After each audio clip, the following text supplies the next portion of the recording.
Oh, cycling the ominous music.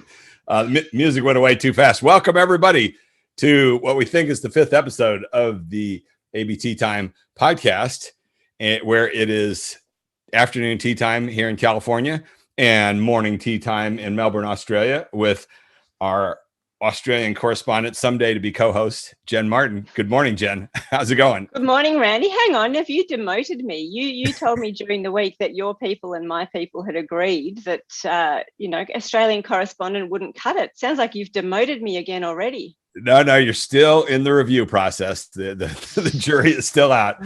So, but all the signs are good. Very soon now. I'm guessing I'm going to have a very long probationary period. No, I think that after last week's episode, everything is moving forward very quickly, which was tremendous. Last week was great. It was wonderful. It's the first high point we've had of many reasonably high points, but that's the highest of all. In fact, it was such a high point that we are going to make it the source of today's entire episode. And in fact, Matt and a few other friends have voted that we go with the slides for doing this stuff. So we're going to put the slides up here for all the YouTube folks that are following along with the podcast. And here is the agenda for today for ABT time. And I'm sure we're going to fill this with a million things to say. We're going to dissect last week's episode, which was 90 minutes. Today will just be probably about an hour. But we'll look at these 4 things: narrative structure, message, discipline, argumentation, simplicity, and who knows what else along the way. Going to be lots of fun. The first thing I want to say, actually, before I even get to that, let's talk about this. We just an hour ago wrapped up round 13 of the ABT framework course. So onward and upward. Yay. We're round 13. That's finished 13. Stuff. We're in the thick of round 14 right now. That goes for another couple of weeks. And then we're going to take actually June and July off. And then in August, we will begin with round 15, which is looking like it's going to be some ocean plastics conservation folks, probably splitting it with either National Park Service or maybe Forestry Service. We're still figuring out exactly, but we like to split these groups now. So back in your day, Jen, it was open season where everybody from all different walks of life came in there. Once we started working with government agencies, in particular, individual groups, we found that it was a little monotonic, you might say, to have all. We shrunk the course from 50 to 30. 50 was too many. That was your group. 30 is much more manageable given the ABT builds. Then we decided that if you got all 30, you're hearing kind of the same ABTs over and over again. So we really like to split it now, 15 people each from 2 different groups. And the more different they are, the more fun it is. Right now, the 2 groups are National Park Service and FAA, the Federal Aviation Administration folks. Nice mix. It's really wonderful. And it's fascinating. And you feel it because the FAA folks, it's from their Aviation Research Center in Atlantic City, New Jersey. And their ABTs are very specific, lots of details about flight engineering and things like that. And I don't know, flight traffic controlling, those sorts of things. And then the National Park Service folks are largely about park management. And so more on the holistic end, interacting with the public. Those guys are more on the kind of mechanical, analytical end. And just going back and forth between them just is great. It just mixes it up. I think that diversity is super important. So when we do ABTs, we've got an interdisciplinary class where, I've got a pure mathematician sitting next to a geologist, sitting next to an epidemiologist, sitting next to a botanist. And that diversity is awesome because you come in with such a novice view of the field. And so the ABT has to be so clear or you just don't get it. Why don't we take a couple minutes here and tell us more about what you've been doing with the ABT there at Melbourne University? So we use it in a few different subjects. It's just essentially we have quite big classes, so master's level students. So these are postgraduate students who are all doing their own independent research over a 2-year period, and they come together for a semester with us to learn some basic effective communication skills. And so what their supervisors want us to teach them is how to write better manuscripts and how to write better theses and how to give better talks and make better posters and all the things that research scientists need to do. But of course, course, you know me, I make sure we slip in a whole lot of other kind of less classical stuff, I guess. And the ABTs become a really important part of getting them to hone in on what's the problem here that they're actually trying to solve. Because as you well know, once you can be very clear on this is the key problem here and this is why it matters, then all of those other things, manuscripts, grant applications, talks, everything flows better because you've identified the crux of what you're actually trying to communicate about. And you would think a researcher would be able to answer that question really simply. This is the problem I'm trying to solve, or this is the question that I'm trying to answer. But it's not always clear because there's so many bits. Yeah, that's what we found with the course, and hadn't quite realized it when you did the first 2 rounds. But it's been through the iteration over and over again of doing these ABTs, and exactly that's where the model began, was this realization, like, oh my goodness, look at these people at the running large, $1 million projects. And you ask them, what's the central problem? And the next thing you know, their eyes are rolling back in their head and they're like, well, it's sort of this, it's maybe a little bit of this, and you're what? Yep. You don't even know what your problem is. And it really needs to kind of become second nature, where you can really just instantly say, we know exactly the problem is this or that. What age range of folks, sort of, or level range, do you use it with? Use undergraduates, graduates, postdocs, faculty? We haven't used it with undergrads very much yet, just because it's so far we've used it as a tool for someone to talk about their own research. And obviously undergrads, or at least in Australia, undergrads aren't very often doing any research yet. But I do have some ideas for how we might bring it into some undergrad classes that we run. But we're talking master's level students. So they've got a 3-year undergraduate degree under their belt, and now they do a 2 years master's program. And from there, they may go straight out into the workforce, or they may choose to move into doing a PhD. But I have also taught it to quite a few staff who then use it in their own teaching, because they've identified how useful it is as this basic tool. And you and I both know you can go very, very deep into the ABT. It's something that you can spend a lifetime getting better at, but actually you can also learn it in half an hour, and it can make your communication better. Yeah. And yes, there's more there's always more you can do, but even that just first insight into, there's an and there's a but and there's a therefore, that changes things for people, even if they don't go really deep into the narrative structure. That's exactly what we find. Yeah. And that's really nice I mean, it's clearly a learning curve that you get to shoot up really quickly at the start. And then hopefully you realize that there's a whole lot more to it. And then there's the Dunning-Kruger effect that we like to talk about.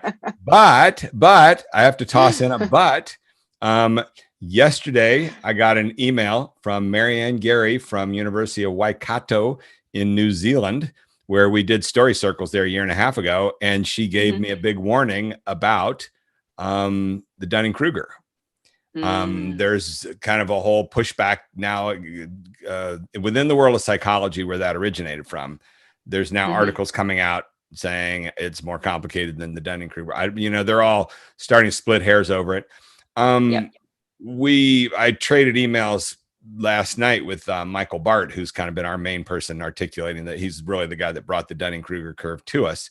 And for listeners, if you're not crystal clear on what the Dunning-Kruger curve is, it's this basic observation made by a couple psychologists in the 1990s that people have a tendency to start in on learning something and think they pick it up really quickly, and their self-confidence for it shoots way up in the beginning, and they think, I got this. Then as they begin to learn some of the nuance of what it is that they're working on, their confidence level actually plummets way down. They realize, oh my God, this is way more complicated than I thought it was. Then they begin this long journey up the other side to eventually eventually get into alignment, their confidence and their actual capability. I think that's a little what it's about. The whole thing is based on so much common sense that I really don't care what somebody's critique about the Dunning-Kruger effect is. At this point, as Michael said, we could call it the bubble effect, or there's, you can make up your own term for it. It's not about the idea that somebody else has established it. It's about, we already knew this. It was just a label for us to slap on what we've already seen. Exactly. And you've gone through it yourself, probably. I mean, didn't you in the beginning think, it's just 3 words. I got it. Yep. And I'm still going through it. I think I'm, to be honest, still in the phase of I know there's a whole lot of things I don't know, but I don't know what they are yet. So that's why I don't know them. Yeah, precisely. And the same with us and me, over and over again. Nancy Knowlton gave her final presentation today for the round 13. And during that one, I had a couple of moments of realization, like, oh my God. And it's that journey as you put these pieces together. One little tidbit to share with you that we'll get into down the road, but eventually if you do start to use it with undergraduates, a pattern that we've seen very clearly is that the blue material is the context for your whole overarching narrative. And you get better at that with age. I mean, this is, again, sort of common sense. We know that the senior statespeople of a field are the ones who are able to talk in big picture and put these different elements into the right context. And that when you're just starting out in a field, you don't know that big picture. You're just getting started. And what you see with undergraduates is that they tend to go to work in somebody's lab and they're given a problem to work on.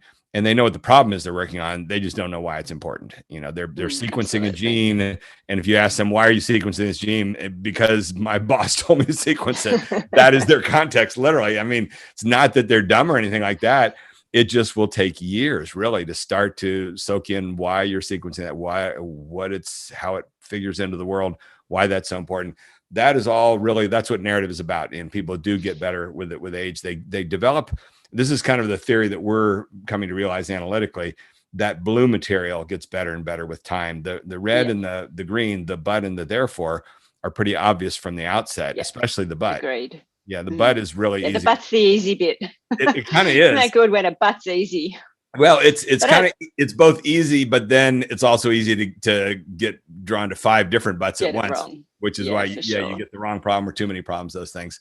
But I think with the blue part, it's also about being able to ask the right questions. And I think if you're quite new to a field or even just new to science or whatever your discipline is, I don't care if it's history, whatever your discipline is, it'd be really hard to know what questions to ask. And it's compounded by the fact that imposter syndrome plays a big role. So if you're an undergrad working in someone's lab, you might just not have the confidence to ask what you perceive as a stupid question. So it can be really hard to fill out all that background knowledge. Can I confess something very stupid about imposter syndrome? Sure. It's just you and me here, Randy. We're just having a friendly chat. Just disclose all. This is, for people who know me, will think this is horrible. But once upon a time, when I gave a TED Med talk in 2013, and we were standing there off to the side of the stage getting ready, and one friend of mine who will go unnamed was there, and another colleague was there, and the two of them were talking, and they start talking about, don't you get nervous before big talks like this? And my friend, she said, when I get ready to give a big talk like this, I just suffer from imposter syndrome. I just feel like I'm walking out there and who am I to be talking to these people about this? And the other woman said the same thing, said, I know, that's exactly right. And then I turned to them and I said, I don't suffer from that. And my friend said, you wouldn't, you a-hole.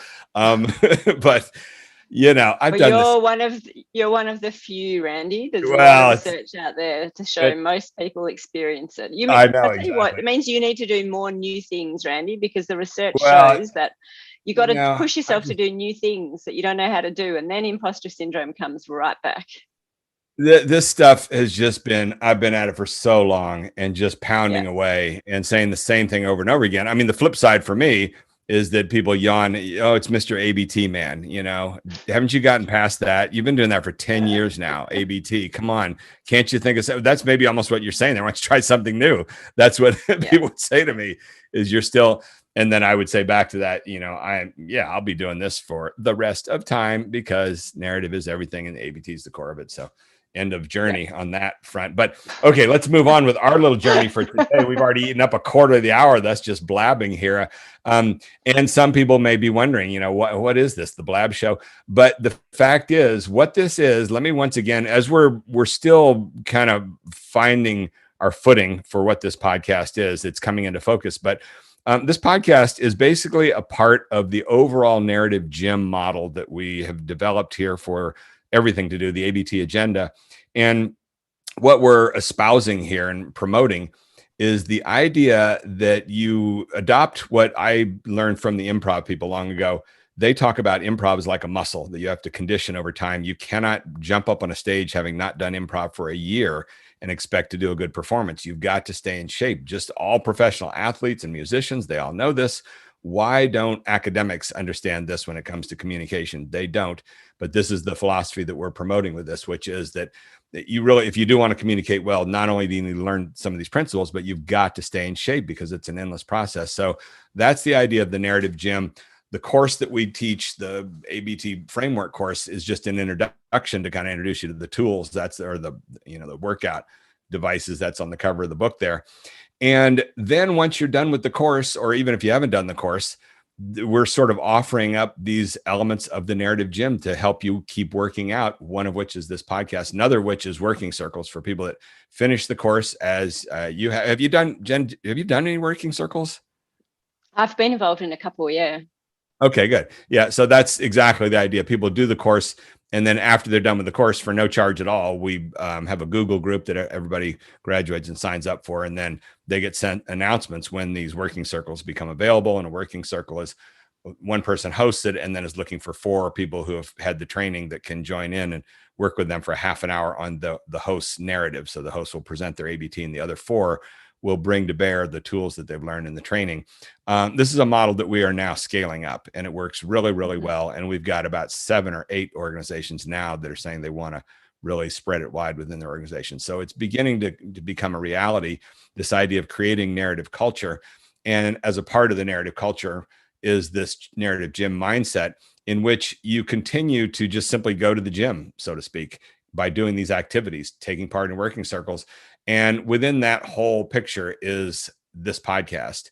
So every episode, we're talking pure ABT all the way through. And I think that if you're engaging and thinking about it, particularly, I bet this is a good thing to be listening to when you're driving, and you're stuck in traffic or who knows what, and thinking through the narrative. But that's what we're going to be doing, is trying to apply some of these narrative principles to things that we can think of. And then along also the same line, we've got not only the podcast every week, but also this big event, the Narrative Blitz, that we're staging again on June 9th at 11 o'clock Pacific. And we ran it last month. It was a huge hit. 1,500 people signed up. 80% of the audience was still there after 2 hours and thoroughly enjoyed it. And that's just the same thing, a chance to work out your mind for 2 solid hours there on all these core principles. And then actually that was back to this. This is the announcement we just tweeted out this morning for the Blitz on June 9th. And that, just kind of put together a list of all the different things that are presented in those talks. And I won't even go through the list right now to eat up time, but lots of stuff. Another little tidbit I wanted to share. This is, we're just making this stuff up as we go along and having these revelations on a daily basis as we see the power of narrative structure and ABT. Yesterday in the other course, in the National Park Service FAA course, we had Dr. Patricia Limerick from University of Colorado. She joined the course after your rounds, Jen. So you've never had her as one of the instructors in the course, but she does a session about the idea of what she calls the official fool. And she spent her whole career as a historian studying the history of fools, meaning court jesters and King Lear's fool and all these sorts of things. And what she makes the argument for is that the fool actually can play a very important structural role if treated properly. And it fits into our working circles model, which is the idea that you get people in a working circle who show up, and there's 2 parts to communication: content and form. And these strangers have been through the course, but they're not in your discipline. So they don't share any knowledge of your content. And it's easy to think of them as a fool. You dummy, you don't know. I had this happen, a number of years ago. I did Story Circles demo day at the State Department with 15 diplomats. And there was one person who just teed off on, why would you bring a scientist into our world to talk to us about communication? He didn't know any of our basic procedures in diplomacy. Well, yeah, I didn't know your content, but it's this form stuff that is different. Yeah. And that's the idea. And I think not knowing the content is better. I think being can be better. The intelligent fool who has no idea of your content but can ask some pointed questions. They are the ideal person to help you progress your thinking. That is exactly right. And that's that. And what's so cool is that Patty spent, 30, 40 years talking about the fool, but never seen a functional value of the fool until she came along with this course.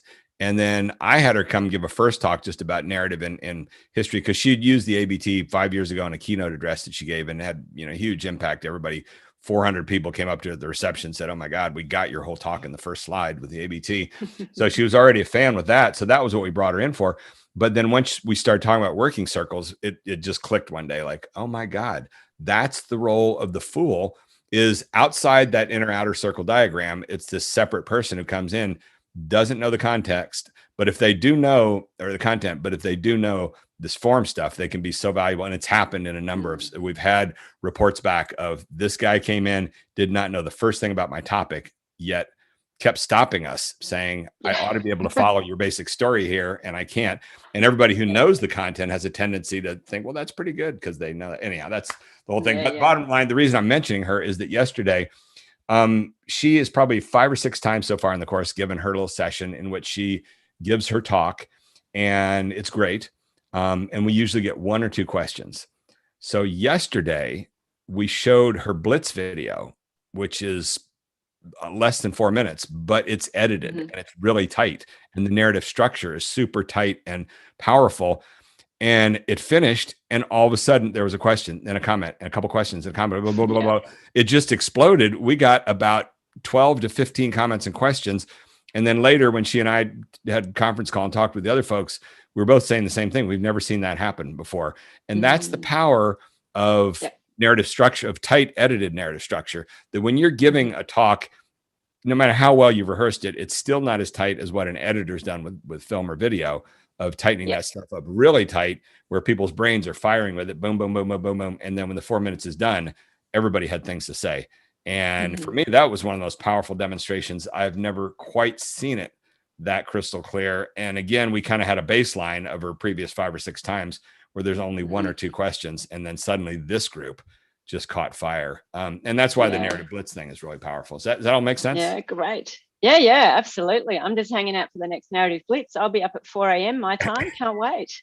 I'll bring several cups of tea, shall I? Although it sounds like it won't be hard to stay awake. So yeah, well, you're used to getting up 4 a.m. from before, right? So I am. Here's You've another trained me little, well. Okay, great. It's the ABT way. Here's another little tidbit that I'll mention, and maybe I'll go into detail next time. It's kind of fun. There is a German filmmaker, Martin Purcell, who's got a new feature film coming out in a couple weeks, and they're going to do a launch event. They've asked me to be on a panel discussion for this, and they gave me an advance copy to watch the movie. And it's kind of a cool movie. It's here's the description. The title of it is Everything Will Change. In a dystopian 2054, the year 2054, 3 young rebels go on a journey to find traces of the long-lost beauty of nature, hoping to discover what happened to their planet. The answer lies in the past, and when they find the key to a decade, the 2020s, when a colorful future was still possible, everything changes. In this unusual road movie, lighthearted fairy tale meets scientific fact to explore the most pressing question of our time, the extinction of wildlife. Wow, I'd watch that. That sounds amazing. You know what? The deeper it's sinking in with me, the more amazing I'm feeling it is. And at the beginning, it didn't totally hook me, and it felt, I don't know, a little contrived or whatever. But once you kind of get in there, and it's actually a pretty intellectual film, I think. I don't know how big of an audience it'll reach because of that. It's not visceral. They're not being chased by monsters or who knows what. But it's pretty deep. And one of the coolest things, they go on this journey to find this museum institute of kind of the world's last remaining scientists who have remnants of the biological past. And they're there. Then they interview the scientists there, or the scientists are talking into camera about this stuff. And I kind of realized right from the start, wait a second, that's Tom Lovejoy, real life conservation scientist, and Daniel Pauly, and a whole bunch of, probably about 10 or so real scientists that they kind of had them play actors in the year 2054, telling about what happened, that, they are kind of maintaining the body of knowledge as to why we lost all this nature. And so they talk about shifting baselines in there. And Daniel Pauly was the guy who coined the term. And then I wrote the editorial in 2002 about it. That's kind of helped to propagate it. That's, I think, why they've asked me to be on this panel. And in the beginning, I wasn't sure I had much to say. Now that I've watched it, and I'm actually going to watch it again, I got lots to say, of course. So it should be an interesting event. But anyhow, I'll let you know how that plays out when it happens. All right. So time for us. I want to watch it. But yes, moving on. Yes. I will let you know when it's being released. So this is probably terrible. I hope they don't listen to this podcast, but what they did was they gave, a secret access to an advanced cut of the movie, but somehow the software that you watched on did not have a scroll bar on there. So you could not jump through the movie. You were forced to watch the whole thing start to finish, which was really very smart of them because, idiots like me, I was ready to jump to how's this end or whatever, ruin the whole, and you should never do that. So me of all people should not be a filmmaker, but it was very rude, Randy. Very rude. I'm glad they didn't allow you to do that. Typical. Alrighty then. So, okay, now it's time for our agenda here. And we've got about 3 hours worth of discussion to have in the next half an hour on our wonderful episode last week. And so what I wanted to do was kind of break this down into 4 topics that we look at that are all related to narrative. The first of which is narrative is everything. And these are our 2 wonderful guest speakers from Above and Below, Christy Brigham from National Park Service in California, and Ewan Ritchie from Deakin University, who you managed to convince to do our event. And it was hard. I had to twist his arm. Yeah, I bet you did. Singular narrative. And, God, I got so many different things to say. Hate to jump to, let's just start off with talking about this, the Dobjanski template that we, and I wonder if, let's just see if I could possibly manage to get this audio. It's here on the Deputy Bucks, and what would that have been called? Fire. This is the joy of everyone getting to see the inner workings of your computer. Oh God, again, yeah, we got this again. Let me quit that. Dang it.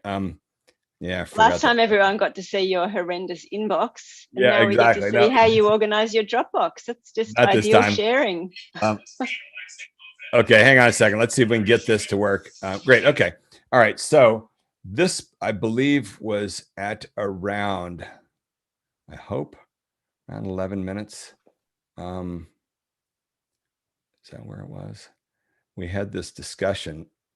We're introduced the ABT. Let's see what happens if we start right here. We're just mapping out right now this opening segment. Yeah, before you get to the present. Okay, so let's listen to this from. Can you hear that, Jen? Yep. Okay. It's a bit tinny, but we can definitely understand bit tinny, exactly. But you'll be able to hear it, I think, or stop me if you can't hear it. But let's listen to probably a minute and a half or so. I recorded our discussion. So for everybody listening, what this was in addition to our 1.5 hour event, we put in an hour the previous week where the 4 of us, Jen, Ewan, Christy, and myself, had a Zoom session and worked on what we were going to say and got some structure to it. So it wasn't just going to be rambling. And one of the starting points was, let's try and use the Dobjanski template to find that one term, that one concept at the core of everything. So this was me introducing the Dobjanski, and then this was kind of the ideation session of people taking shots at it. And I'm playing this and sharing it with everybody so they can see how you actually use this with the group and how it can really be productive. So let's see where this goes. The story is remarkably similar. Well, okay, so that's very cool. And I think that's maybe your very first moment is that before you jump into your ABT, go ahead and make that one little point. So, I'm going to tell you what my segment's going to be about. And I hope I don't disappoint you, but you're going to hear the same thing. So that's an ABT dynamic right there. I'm going to tell you my thing, and I think it's great, but when you think about it, it's really the same story. Shucks, that was actually using the ABT element. And all right, we probably should skip that because otherwise I'd eat up a lot of time trying to find it. But basically, we started off that conversation about the Dobjanski, and we cast about trying to find it. And why don't we, on this note, bring on Julie Claussen from the world of fisheries biology, and also bringing on Julie because she is the person in the Narrative Blitz who gives the talk on the Dobjanski template.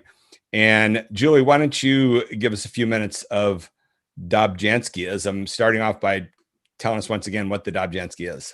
Okay, so the template is, well, first let me give the history. So it comes from the geneticist Theodosis Dobjanski, and he wrote an essay called "Nothing in Biology Makes Sense Except in the Light of Evolution." So using that template, It is nothing in blank makes sense except in the light of blank. And it's your job as a communicator to fill in those blanks, to really hone your message. And this is fascinating because I use personally the Dobjanski template in many ways as a personal use.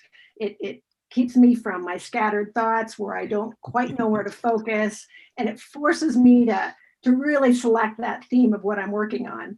But now we see that it can be used as a team exercise, and it's one of the reasons where I really loved the fire event from the podcast last week, because it was such a focused discussion, because the team decided what their Dobjanski was going to be. It was going to be nothing in the issue of fire makes sense except in the light of misguided confidence.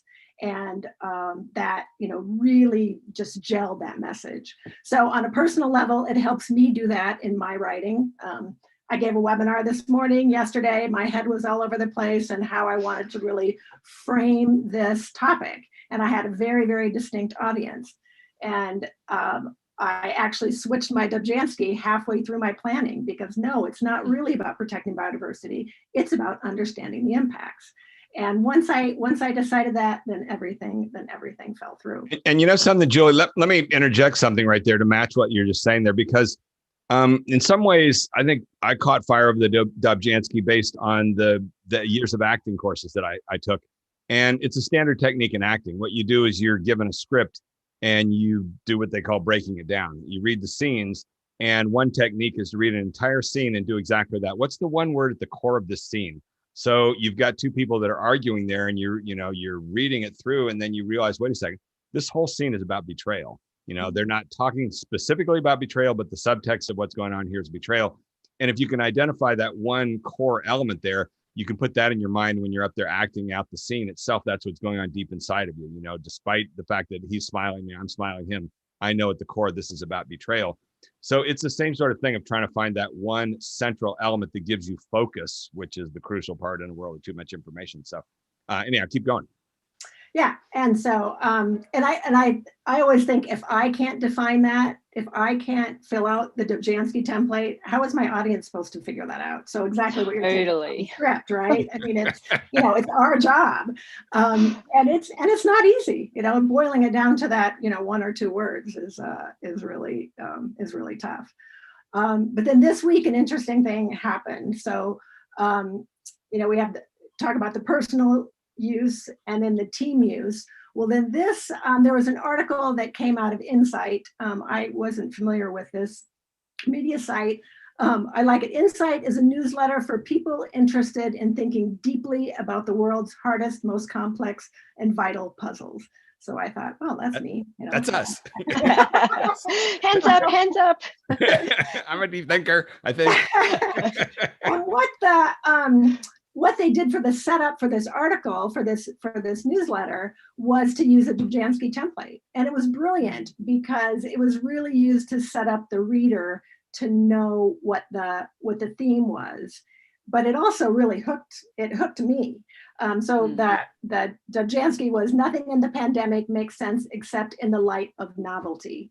And then you're like, oh, well, how does that fit in? And then it so it really set that up, and then it went into the article. The author of the article really, that was his key theme to the. Bing. So it was. It drew the reader in. Sorry. What was that ding? It also, it really prepared the reader. So to use the Dobjanski in that way as a preface, I thought was really brilliant. And that's a really interesting article. It's like, I hadn't thought about novelty as being the key thing to bear in mind when we think about the pandemic, but this article argues really carefully and cleverly why it's so important. I thought it was fantastic. Tell me more, because I've had a busy week and didn't get a chance to actually read the article. I just saw Dobjanski and sent it to Julie. Said, here. So Jen, how about if you tell us a little bit more? What else did it have to say? What was it saying about novelty? Well, I think to me, it just linked back into our conversation about fire when we were trying to come up with our Dobjanski, because if you're really strict with yourself and you try and identify what that key thing is, it prevents you from going off on potentially quite misguided tangents, I think. So this article made it clear that we need to be aware of how viruses mutate, how a virus is constantly changing, and the landscape of how we understand the pandemic and the ways we might tackle the pandemic are changing all the time. And for us, with our fire conversation, I think it prevented us from being quite arrogant because, Randy, you remember the conversation. Basically, we got to the point of saying, well, everyone just screwed up. We're in the situation we're in now with the fire because in the past, everyone just screwed up and made really bad mistakes. So we started off talking about, arrogant misdecisions, or I can't remember the first term we had, The first term was ignorant arrogance. That was the first draft that we had, right? Yeah. Which is actually pretty obnoxious, right? Because what we then all agreed on in conversation was people were doing their best. People were trying to people had their hearts in the right place. They loved the landscapes. They wanted to look after the landscapes. They made the best decisions they could in light of the information they had at the time. And yes, in hindsight, they screwed up, but at the time they weren't trying to screw up. And that's where misguided confidence was such a powerful phrase for us all to agree on, because it meant we weren't just being arrogant. You want to know something really fascinating? A parallel to this was in the Blitz. One of the talks towards the end is Pete Myers, who's one of the pioneers on environmental toxicity of plastics. And he was a co-author in a book in the late 90s called Our Stolen Future. That was a landmark book that really, I think, began the whole movement against bisphenol B or whatever that stuff is. And about 2 years ago, they brought me into work with him on the keynote address he was giving at their Unwrapped conference. And so he and I worked for literally about 3 months off and on this talk. It was a tremendous talk. And what I did was just the usual thing of reshuffling the piece of information to try and get a good narrative arc to the whole thing. And he told the same basic story. And I had him tell it that way because the pieces were all there. And I said, look, let's start this off with ABT structure. Let's start with agreement. Don't begin by vilifying the plastics industry. Begin by looking for the good in them. Once upon a time in the 1950s, really hardworking, honest, decent people that cared about their families and cared about humanity thought they were doing a great thing for the civilization by developing these plastics. Out of these good intentions, eventually it began to go haywire. And then, evil people came on and made money off of this and that. But it was the same sort of thing. A lot of these people in the past were misguided confidence. That's a really great little catchphrase for it. And don't apply all this vilification to them because they don't look so good in today's world. There were more than enough villains back then that genuinely were doing rotten things that you don't have to try and sweep in the good people that were just misguided. And as a result, and trying to be leaders, and a central element of leadership is confidence. Sorry about that, but people don't follow leaders that aren't confident. I think we ought to do this. We're not going to follow you. So that was really great. And you were the one, I wish I could have gotten the technology to work here. Sorry, maybe next time. But in that recording there, eventually you're the one that came out first with the word misguided. You said, maybe it was kind of ignorant or arrogant, but really, I think more than anything else, it was misguided. And then you could just hear all of the rest of us like, that's a good one. That works. And then we built on that, and then the confidence thing. But it was such a great little recording because you could hear the process. And that's what ought to happen at a lot of these working circles, is bring out the Dobjanski and let 5 people. That's one of the things we recommend doing, is go around the circle, let everybody take their one word shot at what they think this is about. And had that happen so often in groups where, actually years ago, I was in Adelaide. They brought me there for CRC centers? Is that what those things are called? That program, cooperative research centers. That's it. And we had a session with a bunch of them, and I introduced the Dobjanski, and they went at it, and it was all about, what is CRC about? What's the narrative? What's the Dobjanski for CRC? And everybody was shooting taking shots at different words. And one guy in the back of the room said prosperity, and the whole room lit up on that. That's it. We want to create prosperity for people, and this is the way we do it, yada, yada. So when you hit that moment, it's really unifying. And then you put it to work in a presentation. You begin by saying, I'm here to talk to you about the need for this or that. So that was awesome. Julie, got any further thoughts on Dobjanski and how it now runs your whole life? Wake up in the morning. What's my Dobjanski for today? Exactly. That sounds kind of painful, having something called Dobjanski running your whole life. Well, actually, on that same little note there, Julie, you were not there today for Nancy Knowlton's talk, were you? So Nancy Knowlton, one of the many wonderful team members of the ABT framework course, gives the next to last or last presentation out of the 10 sessions. And her talk is in part about her journey towards Earth optimism. So she got so tired of the bad news in the ocean world that she eventually developed this hashtag ocean optimism that became so popular. She turned it into, in 2017, a big thing the Smithsonian funded, huge 3-day summit meeting in over Earth Day in 2017 called the Earth Optimism Summit. It was so successful, they ran it again, I think, this past year. And that's become her life's theme is enough with the bad news. People get worn down by how nature's falling apart. Let's try and focus a bit more on the optimism. Well, what she told about today was at the end of her usual presentation. It's probably 7th or 8th time she's given the course. And we had the Q&A, and one of the participants asked a question, which was, how do you, given the state of the world, how do you find the energy to get out of bed in the morning? And it was a perfect question because I'd never heard this from Nancy before. She said, actually, that's a very relevant question because every morning I start the first hour of the day with a newspaper that gets delivered, and I don't get out of bed until I've found one environmental good news story somewhere in that newspaper. Wow. Isn't that cool? What if it takes her all day to find it? I'm thinking that might be quite disruptive to your life. She's now living your life in bed, unable to get out of bed, so depressed because she never could find another story. I'm sure she's figured out ways to take marginal stories and make them find the silver lining. Oh, okay, this one will do as an optimism story. But anyhow, Wow, okay, I'm impressed. Yeah, isn't that cool? And Julie, why don't you just stay with us? You since you listened to the fire thing, you got comments as well. So I'd asked Julie to join us just for the Dobjanskiyas, but what the heck? So point number 2 that I had, we already kind of merged into, which is what I call message discipline. And that was that little clip I was giving you one little sample of there.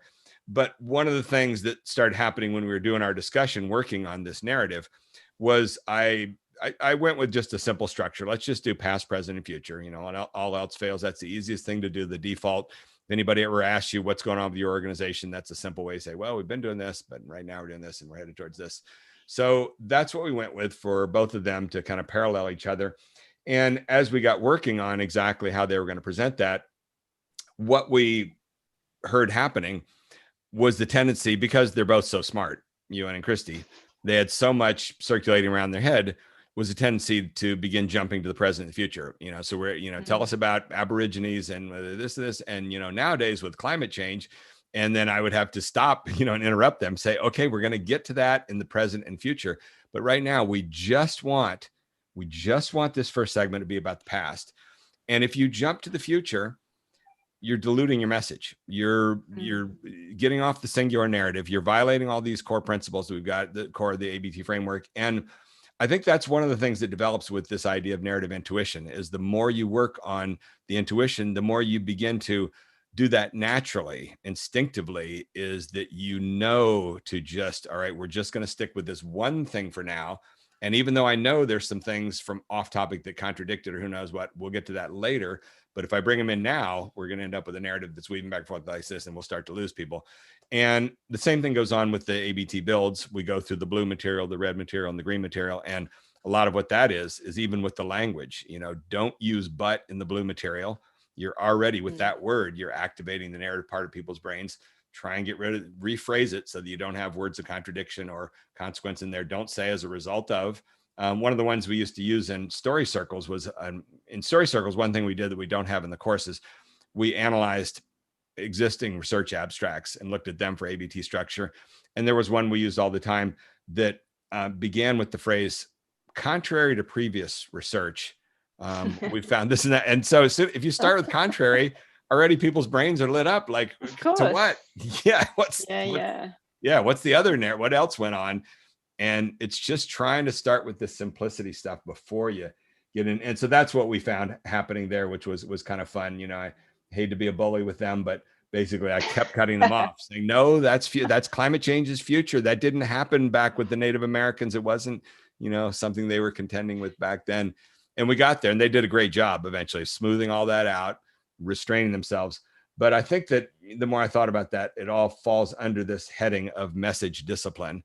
And Yeah. that's what political groups deal with all the time is, trying to stay on message and not wander off. Does that make sense, Jen? I think for me, Randy, observing that conversation and observing you being really quite pushy and constantly cutting them off and saying, no, come on, get back to your message. I mean, it was really good for me to watch because it occurred to me, there's a great quote, I can't remember who said it, but the quote is, scientists suffer the curse of too much knowledge. And I know the ABT goes way beyond science, but for me, science is my world. And I think it's true. You take any scientist and invite them to speak about their area of knowledge, and they just know too much. And because they have some sense of, I need to try and be concise. No one's going to listen to me for an hour. I've got to try and pack it in. So most scientists that I come across have had at least some training to encourage them to be more concise, but they haven't had the training around narrative structure. So the concise just ends up being, I'll try and tell you everything about this, all the caveats, all the extra bits and pieces that make this story complete. I'll try and tell you that in a few minutes. And as we know, it just doesn't work because people step back and go, well, hang on, what? Like, what's the key message here? And me observing you bullying, it's a harsh word, but, really encouraging Christy and Ewan to just focus on one thing. I really enjoyed watching you in action. And I think they both came out with such a stronger message as a result. It's a bummer because, we got into this yesterday with Patty Limerick. Same thing. I had to bully her. And she wanted to go off on an ABT that she felt was much more interesting. She wanted to bring in a whole new ABT. And I just had to say, no, let's stick with the one you've got there and just, let me push you on these things. And we did. And then she hit on some stuff. And we hit on basically a Dobjanskiyas for her reconsidering the past. That was a little catchphrase that came out of it. And then she wrote to me later yesterday and said, I've never even thought in terms of this phrase, reconsider. Yeah, these things do come out, but it's this dynamic force. I mean, one thing that's popping in my head, one of my all-time heroes, the guy that I imprinted on, was the great evolutionist Stephen Jay Gould, who was in his prime at Harvard when I was a graduate student there the first 2 or 3 years. And his writings were so amazing, and his teachings and just spending time around him. But one of the greatest things with him, I was a teaching assistant in the intro bio course twice when he taught natural selection evolution.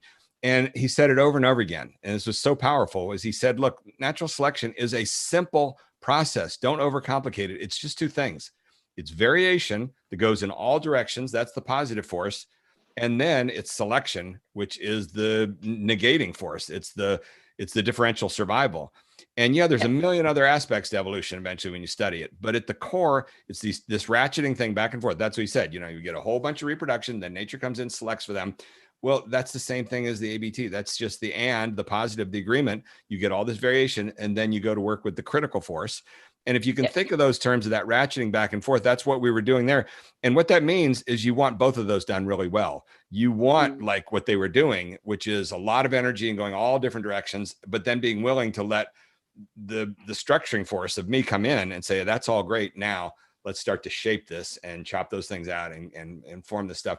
And when you can get that going back and forth, that's as much as you can hope for. And that's, I think, at the core of the ABT training that we're doing, is that knowing it's both of those forces. It's not one thing. I mean, that constricting force has to be targeted, right?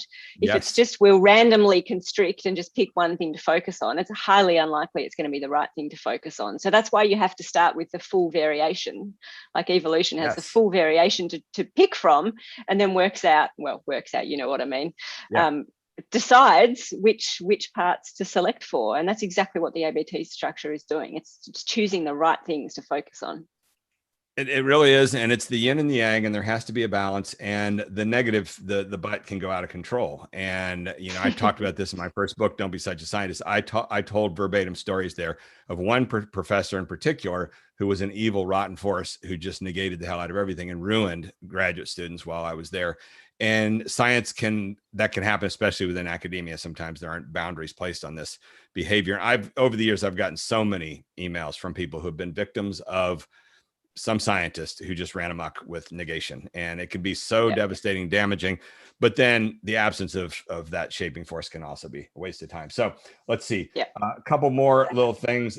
We've already just about blown through our hour. Typical. Imagine that. But Randy, I want to make a comment on your past, present, and future structure. because in your class we study the arc plot, right? And the importance and power of that linear timeline and how that's what the brain can take. And so, that linear logical timeline and going from past, present to future is actually, powerful. So. Would you like to go off on an hour tangent on the linear timeline issue? This stuff just goes on and on and on and on. But that's a good thing. There's so much to it. No, exactly. Because I had a whole separate thing I was going to say about the arc plot stuff. But anyhow, two more next points. time, Randy. Next week. It's all right. We can come back to it next week. That's right. It's a sidebar. We'll put it in the sidebar. But the third thing was about simplicity and the need for simplicity. And that's what we were working towards with the group there. Obfuscation is the enemy of all this sort of stuff. And you know what? All right, I just want to tell this one anecdote because it just cropped up last week in a different context, but it's so powerful and so deep, and it might almost wrap things up for us here, so we don't go on for another 4 hours. But when I went to film school, I was already 38. I'd already done my science career, and so I went there with a lot of advanced thoughts and ideas. And I thought that in film school, we're going to get all these great exercises that would show us how to make a film. Well, it turns out that film school, hate to say this is terrible. Hope nobody from USC Cinema School hears this, but awful lot of the faculty there were one of two things I began to tell everybody, either has-beens or never were. They were guys that either once upon a time were famous for something they did and were now really old, or they were young people that just didn't make it in the business. And so then they were making income by teaching. And as a result, the faculty were not as good as I had hoped for. There were some that were truly brilliant, amazing. In fact, there's one I will talk about. I'm going to try and track down for a podcast episode for us. But of all the different things that we did there was only one class exercise we ever did that just still sticks with me. It's so unbelievably powerful. So I want to tell about this briefly. In our first semester, we did this exercise where they took one page from the screenplay of the movie Chinatown, which everybody loves. And they had us break up into groups of like 5 people, 20 of us, and then take that one page, and it was just one scene, and put together a shot list. If you were the director, what are the different shots you would do for this thing? Would you put the camera over here and then it's shot here, and you have a dolly here and a crane here, and blah, blah, blah, blah. And so we got together in our little groups and we worked on that one page. We put together our shot list. And then when everybody was done, you went up to the board and you wrote your shot list. And all of them were right around 15 shots that everybody had converged on for the whole thing. I would start off with a crane shot here to get it all wide. And then I'd come down to a dolly shot. And then the Steadicam operator would stop off the dolly and then come around here. And then I'd have a shot here. And everybody, all this amazing camera work that we were all ready to do. Then they took the VHS tape. It was back when it was VHS tape, and they plugged it in to the TV set and let us watch it. That whole scene was shot in 3 beautiful shots. And in an instant, you got to see the difference between rookies and veterans. Yep. The veteran has that context, has that ability as an artist to paint the picture in 3 brushstrokes. And the rookies all come in and they use 15 little things. Blah, blah, blah, blah. And therein lies the whole challenge. That's why this ABT thing is so important, is because there's a natural instinct to overcomplicate everything. And we see this in the whole course and everything with the people's ABTs. It's so hard to get to the simplicity stuff. But an exercise like that, and that was 25 years ago now, still stays with me. Like, oh my, in that instant, you got to see it. Wait a second, they didn't have to do all these fancy things because they were trying to tell the story. In fact, that is the one little preview of coming attractions, hopefully I'm going to say, which is this book here, and Bruce Block. I sent him an email this morning. I'm going to desperately try and see if I could get him to even just do 5 minutes with us on this podcast eventually.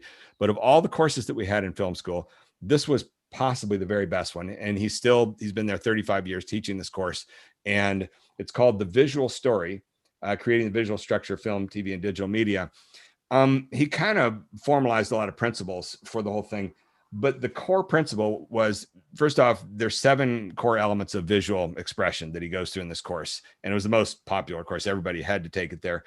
And you got to know these 7 visual elements: line, form, shape, and perspective, and blah, blah, blah. But his central principle all the way through it was that none of this visual stuff is of any value if it doesn't serve to support the narrative. That it all has to be in this progression, building to something, building to a climax. And I didn't know back then quite what he was saying, how important it was, but the repetition over and over again of him saying, this is a great thing, this is a great effect, but it's not going to make any sense if you throw it randomly all through your movie. It's just going to deaden it. There are these things. The color red is really powerful, and if you use it judiciously through a film, and if you suddenly in the final scene when everything builds up, people are showing up in red or who knows what, it'll have an impact on the viewer, and it'll add to the story that you've just told. And all these things serve to build the narrative. This is why this stuff is so deeply programmed into me, why I'm obsessive about narrative. And the last book that I wrote before the narrative gym was Narrative is Everything, because it is everything. And you see this when you start to see it, and particularly when you've got the film perspective. And that's what we brought to bear with the narrative blitz, was that those were not talks, those were short films that we made, 20 of them really tightly edited, and they all have an arc to them, and they all build and that sort of stuff. So the potential is so great there. And it's a shame that the science world not only hasn't really opened their minds to this, but they've just flatly shoved it away a lot. Editorial I wrote last year about Michael Crichton, the greatest of science communicators ever at a level, way beyond Carl Sagan or any of those people, was basically kind of just scoffed at by the science world and lost opportunity. That was my editorial I wrote last year. And I'll talk about that down the road. But I think the final go for it. Yeah. To say that the problem is that, scientists have this gut reaction when you talk about what's this, come up with a simple message. They immediately respond with, but I don't want to dumb it down. Somehow there's this pervasive message of, but that's not right. I don't want to have to dumb it down. I shouldn't have to dumb it down. And I find I spend so much of my time explaining dumbing it down is not a thing. Removing extraneous details that are not relevant to this audience, that doesn't mean you're dumbing it down. It just means you're making it accessible and relevant for this audience. And I think I'm going to spend my life trying to explain that to scientists, that dumbing it down is not a thing that we're asking you to do. I don't even know what dumbing it down means. But that's not what we're asking here. You're right. And it's problem solving. And mathematicians all know that, the genius is the one that can do the elegant proof in 3 steps instead of 100. Exactly. Same thing we were just talking about. That was the same thing as that film example, of the one scene in 3 camera shots instead of 15. All of us were a bunch of dullards that needed 15 shots to express ourselves. The genius had it down. Yeah, it's Isn't that a basic design principle, that something's well designed when there's nothing else you can take away? That's basic design. Yeah, it's all so simple and yet endlessly beating your head against the wall. The fourth and final point that and this is actually kind of perfect for us to wrap up on, was about argumentation. And my good buddy Jennifer Jacquette, who we also are going to have on this podcast sooner or later, whether she likes it or not. She's a professor at NYU and tremendous environmental kind of policy and economics person who's worked a lot in fisheries and other topics. And she wrote a book about 6 or 7 years ago about shaming, that was with a Penguin Press, big publishing house. And she told me at one point that she had sent in her first 5 chapters to the editor, and the editor had written back and said, "This is all great, but we need you to be more argumentative." And in a world of too much information that we have today, that's what sticks out, is people are able to argue forcefully, clearly, efficiently, convincingly, yada, yada, all these narrative principles, things like that. It's absolutely true. And towards that end, as we got towards the end of the Blitz, both of them, but Christy not the Blitz, our fire special last week. Christy in particular really slipped into what I felt was really good, powerful argument mode, where she was arguing, and I should go back and transcribe what I mean by that, what those last little sequences were.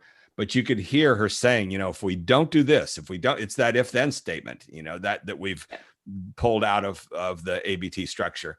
If we don't do this, then here's what's going to happen. But if we do this, then here's what we're going to avoid. That's what's needed in the world, is clear, concise, powerful argumentation. And that's exactly what that editor was advising her on that. And when she told me that little anecdote, it's one of those things that stuck with me. I've said it to so many of my friends when they've told me they're going to write a book. I've told them that little anecdote. That's great, but keep in mind, you need to be arguing something that's the voice that will stand out and people will want to listen to. So on that note, do you have a final argument for us, Jen? Anything you want to argue for us to think about over the next week? Oh, look, Randy, I'm always happy to argue with you. I think that's the crux of why we get along so well, isn't it? That we like to argue. Oh, no, I just think if anyone out there is listening and feels like they've ever been encouraged to dumb something down, just to get a grip and realize that it's not what you're being asked to do at all. Just clear, simple narrative. What's the goal of you sharing your work in the first place? It's to connect with an audience and have them take on board what your message is. So, just be simple. Although it's harder work to be simple than to just spew out everything you.